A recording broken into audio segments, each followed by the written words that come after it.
Hindi pa man nagsasara, nagsilabasa na ang mga shoppers sa isang mall na ito sa Davao City pasado alas 7 ng gabi nitong Miyerkules, October 4. Ang mga panggabing estudyante namang ito napilitang magkumpulan sa labas ng kanilang paaralan.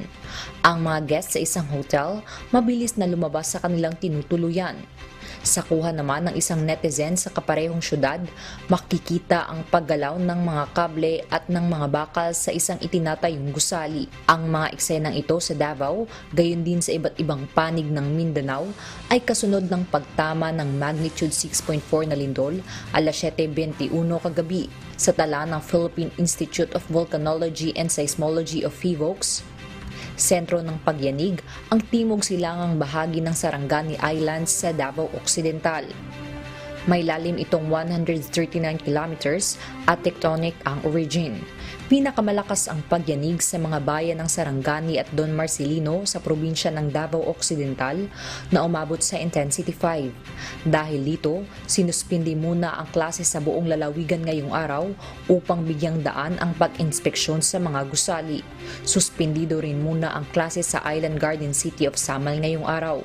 Intensity 5 din ang naramdaman sa Kiamba at Malungon sa Sarangani at sa Digo City sa Davao del Sur. Intensity 4 naman sa mga kalapit na lugar, kabilang na sa General Santos City. At Intensity 3 ang naramdaman sa Davao City.